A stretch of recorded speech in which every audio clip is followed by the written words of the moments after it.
আপনারা সুন্দরবনে আটকে পড়া বাংলাদেশি মৎস্যজীবীদের হাতে ঈদ উপহার তুলে দিল সাগর থানা এবং সাগর ব্লক উন্নয়ন আধিকারিক।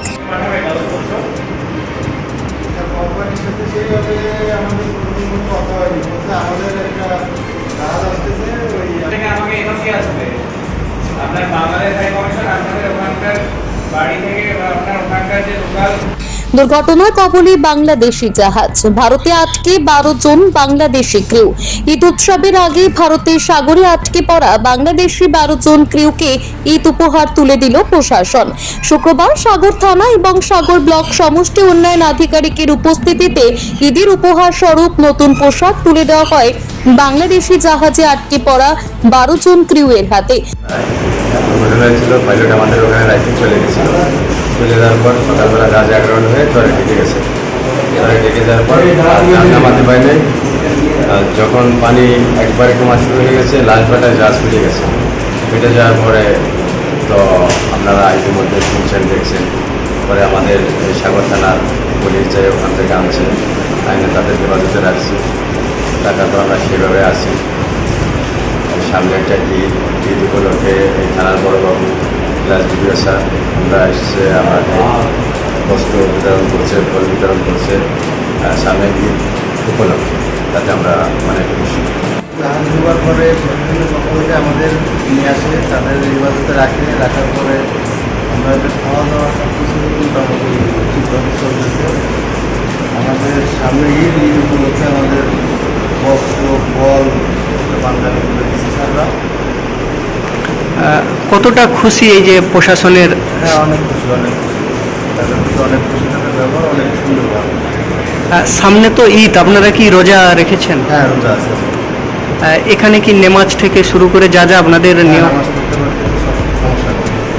প্রসঙ্গত, চলতি বছরের 13 ফেব্রুয়ারি বাংলাদেশি জাহাজ এমভিসি ওয়ার্ল্ড নামের জাহাজটি ঘোড়ামারা দ্বীপের কাছে দুর্ঘটনার কবলে পড়ে। এরপরেই জাহাজ থেকে 12 জন বাংলাদেশি ক্রিউকে উদ্ধার করে সাগরে কৃষ্ণনগর এলাকায় রাখা হয়।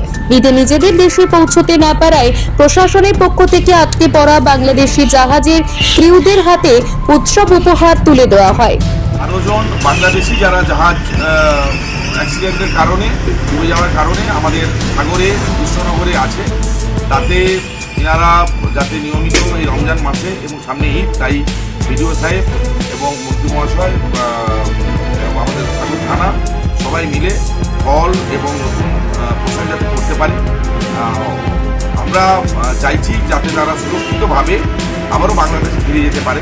কিছুদিন আগে মাননীয় মুখ্যমন্ত্রী মমতা বন্দ্যোপাধ্যায় যিনি এসেছিলেন, যারা বাংলাদেশে আটক ছিল তাদের উপর যে অত্যন্ত বর্বরচিত অত্যাচার করা হয়েছিল, আমরা সে তুলনায় ক্ষমাই পরম ধর্ম এই বাংলাদেশিদের আমরা যে আতিথেয়তায় রেখেছি যতদিন পর্যন্ত না যাচ্ছে। কিন্তু একটা দুর্ভাগ্যের বিষয়, ওখানকার এই বাংলাদেশিদের বাড়ির লোক ওখানে যাকে তাদেরকে ফোন করছে, ওখান থেকে বাংলাদেশ থেকে বলা হচ্ছে ভারত নাকি ছাড়ছে না। কিন্তু এনারা বুঝতে পেরেছেন যে এখানে আমরা যেভাবে আতিথেয়তা এবং যে যত্নে যে অতিথি হিসাবে যাদেরকে রেখেছি, তারা তাতে আমাদের আতিথেয়তায় আপ্লুত। এটাই আমাদের গর্ব, যাতে আগামী দিনেও পাশের দেশ বাংলাদেশ মানুষ যাতে এই যারা মৎস্যজীবী মাছ ধরতে যায় কিংবা এখান থেকে যে ট্রান্সপোর্ট হয়, কোনো কারণে কোনো অবস্থায় এক দেশ অপর দেশে গিয়ে নাগরিক যেন সুরক্ষিত ভালো থাকে, এটাই আমরা এই বার্তাটাই আমরা এই সৌজন্য দেখিয়ে দিতে চাইছি। আপনার নাম? আমি সন্দীপ কুমার পাত্র, vice chairman, Gangasagar Bakkhali development authority, সদস্য, দক্ষিণ 24 পরগনা জেলা পরিষদ। Bureau report, news Bangla.